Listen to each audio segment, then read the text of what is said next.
Ladies and gentlemen, I am SidAlpha, and today I am in a rather unfortunate position.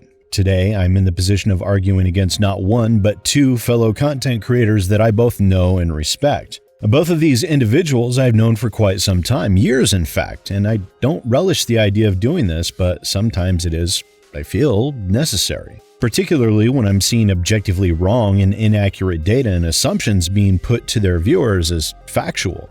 This was first brought to my attention by a recent Twitter post made by Vera Dark. Now, Vera is a YouTube content creator that I've known for a few years and is someone that I generally respect. Now, in that Twitter post, she said the following: "The truth is too painful for these snowflakes who still think Baldur's Gate 3 is Game of the Year. Check out Cinder Shadow's video on the topic." Now, it's no secret to anyone that follows Vera Dark that she's not a fan of Baldur's Gate 3, and in the recent past has been rather incensed at Hogwarts Legacy not receiving more acclaim than it has. Now, Lofty Pixels, who is another content creator that I know and also respect, replied to Vera Dark's post stating, "Besides the clickbait, why should Game of the Year be decided by sales numbers, lol?" And in that, he's absolutely correct. But let's hold off on that particular talking point for the moment, as even that argument that Baldur's Gate 3's sales numbers being inadequate don't hold up under closer scrutiny. Now, the video she's referencing is by Cinder Shadow, a YouTuber with a little over 2,000 subscribers and who has actually been a longtime fan of my channel and is a prominent member of my Discord.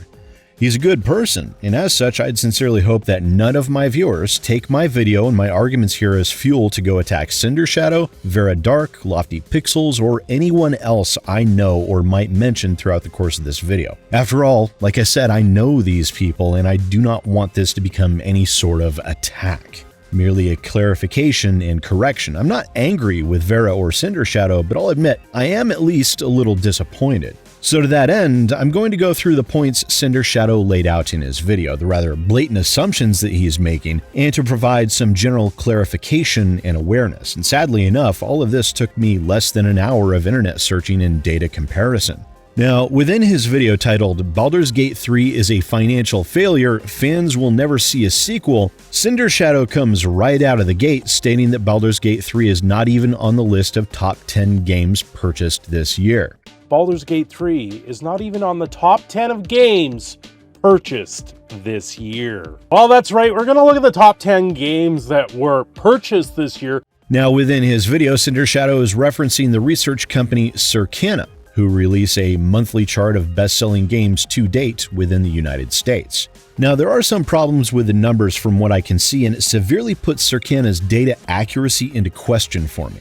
Now, as expected, Cinder Shadow latches on to the Hogwarts Legacy topping out the list in the number 1 spot, and with Starfield coming in at number 7, and of course, Baldur's Gate 3 does not appear on the list at all. But within this, we have the first incorrect and invalid assumption.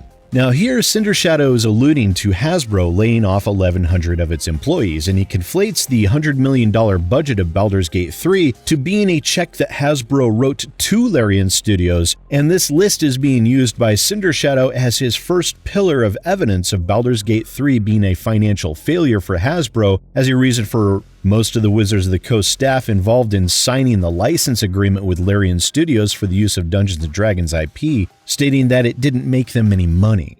And this is probably why they were let go. They greenlit this project, and this project cost them $100 million to make this game, but it didn't make them enough money. It didn't come back. This would be why Hasbro let the team go.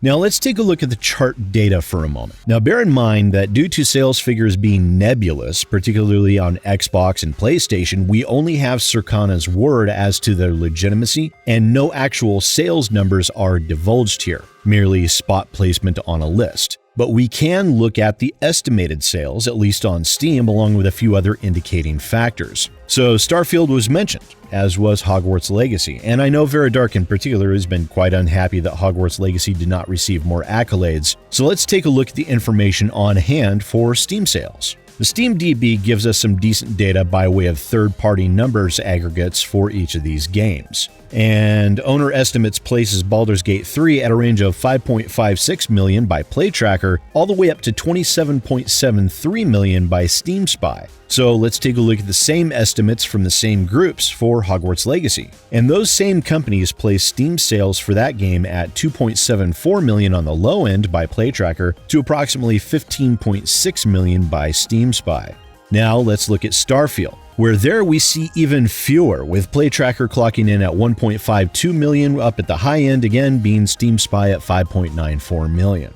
Which, if we went by PlayTracker's numbers, then all three of these games would be considered by their mutual companies to be financial failures. As we know, Baldur's Gate 3's production cost was roughly $100 million, while Hogwarts Legacy's production costs clocked in at $150 million, and Starfield's production costs were reported at $200 million.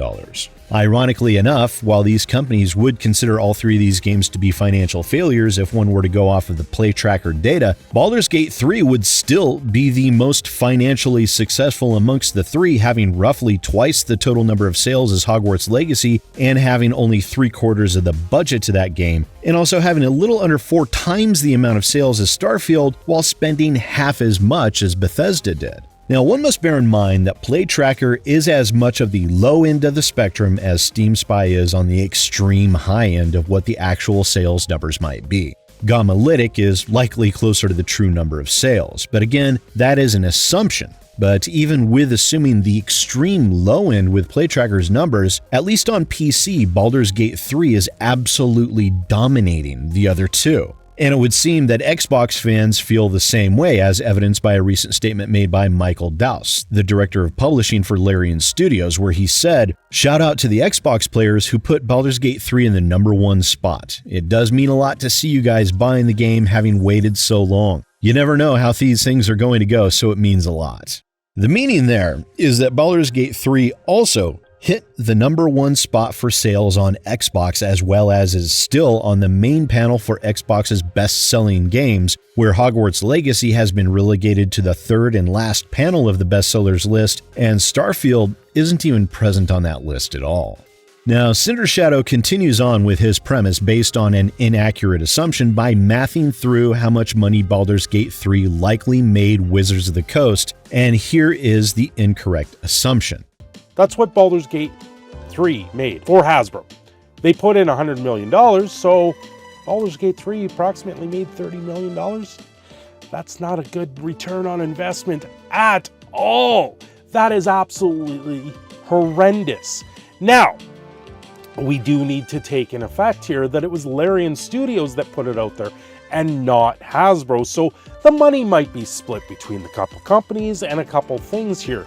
Now, by that assumption Cinder Shadow is making, he is stating that Hasbro put up the $100 million in production costs for Larian Studios to make Baldur's Gate 3, or that they split the production costs in some way. However, if that were the case, then Hasbro, or rather Wizards of the Coast, would have been the publishers for Baldur's Gate 3, which they're not. Larian Studios self-published the game. It was all them. No, Wizards of the Coast are the owners of the intellectual property Dungeons & Dragons, and they licensed that IP to Larian Studios for this game, for royalties and percentages. Now, Wizards of the Coast did have a team reviewing and signing off on what Larian Studios were doing, but that was to make certain that the game fit within the Dungeons & Dragons universe, and that their intellectual property wasn't being abused, which is a somewhat common thing. And to that, Sean Rowe of Wizards of the Coast said the following: "To be clear, I wasn't on Baldur's Gate 3, I just got tagged in to help with scripts because it was a boatload of text. Larian created the game that they wanted to make, and we were very intentional about not interfering with that. Tragic that so many aren't here to celebrate the success." And where he said it was tragic so many weren't around to celebrate the success, he was indeed referring to the Hasbro mandated layoffs. So no, Hasbro did not foot the bill for Baldur's Gate 3 in any way, shape, or form that has ever been disclosed, and to claim that they did with precisely zero evidence that such a financial investment exists is such an outrageous assumption that it genuinely puzzles me how such a simple mistake like that can be made. And Cinder Shadows claims that the more generous estimates of income Hasbro and Wizards of the Coast made from Baldur's Gate 3 was $130 million might be accurate, as within that very same earnings call transcript and report that Cinder Shadows citing from, Chris Cox, Hasbro's CEO, had the following to say. Wizards of the Coast and digital gaming delivered a standout performance across strength in Magic the Gathering and Dungeons & Dragons, particularly the blockbuster August release of Baldur's Gate 3. Further down, that report states, revenue increase of 40% driven by over 100% increase in digital and licensed gaming revenue behind Baldur's Gate 3 from Larian Studios and to a lesser extent Monopoly Go from Scopely. The revenue from Baldur's Gate 3 was from income from the license for Dungeons & Dragons, not sales revenue. For Hasbro, Baldur's Gate 3 is for all intents and purposes pure profit as well as a bit of free advertising for the D&D brand, as Baldur's Gate 3 has helped to reignite the desire to play D&D with a lot of people. Me being one of them actually, as I will sometime within the coming weeks be guest starring on a D&D livestream. No, it's not Critical Role, but keep your alerts open for when I announce that. So given that additional information and context surrounding Baldur's Gate 3 and Wizards of the Coast income from Larian's licensing of Dungeons & Dragons, why would anyone assume that Baldur's Gate 3 is suddenly somehow a financial failure that pissed Hasbro off so they decided to fire a bunch of people when, in reality, Hasbro made a second round of 2023 layoffs, with the first round being around 800 people earlier this year, for a total between the two rounds of layoffs of 1,900 people. It stands much more to reason that that's just how the cookie crumbled through a combination of streamlining processes and even with the potential intent to remove higher paid and more experienced staff to be later replaced by new employees that could be paid much less to do the same job. Now, I get it. The video title is a bit clickbaity, and that's fine. Do what you gotta do. It's your channel after all. But to then fill the video bashing a game like Baldur's Gate 3 while the entire foundation of the video is based on false assumptions in order to paint a narrative that is objectively inaccurate is just wrong in my opinion. It tarnishes the reputation of the content creator and needlessly besmirches a video game and its studio that did nothing to deserve such a thing. And for Vera Dark, while she has ultimately been ancillary to this video outside of her Twitter post making me aware of Cinder Shadow's video, you call everyone who thinks Baldur's Gate 3 is a Game of the Year snowflakes.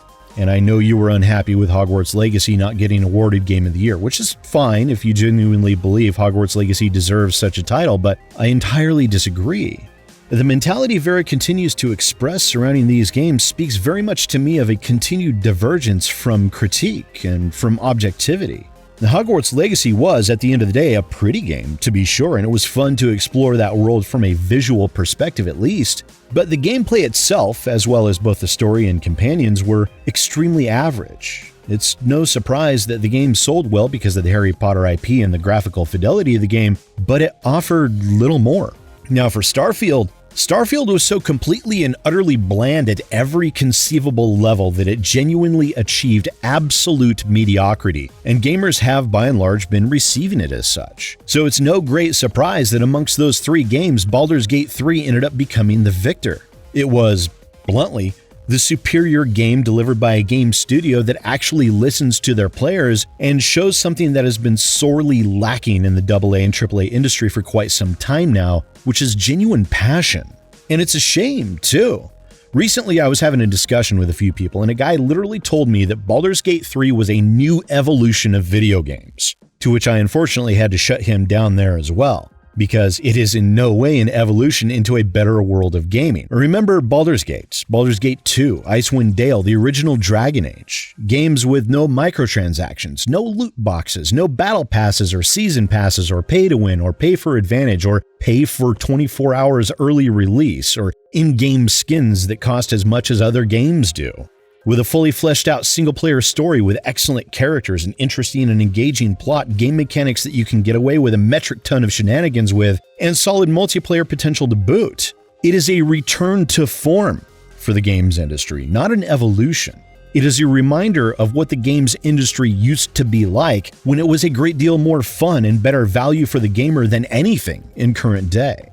And that, more than anything else, is one of the main reasons why Baldur's Gate 3 is not only not a financial failure, as Cinder Shadow suggests, but has also become 2023's Game of the Year as well as winner of the Player's Choice Award, along with a host of others. It's a game that is impossible for the industry to ignore, much as they want to. Other developers and media outlets screamed at people to not let Baldur's Gate 3 set a new bar for gaming because it proves the lie that the games industry has been pushing for years now, that microtransactions and next-gen graphics are absolutely necessary for a game's success. And successful it is. So you can call me a snowflake all you want, Vera, but from a critic's and from an objectivity standpoint, it is blatantly clear to me why Baldur's Gate 3 is wildly successful. It's just too bad you can't see it as well. Once again, ladies and gentlemen, I am SidAlpha, and I'll see you next time.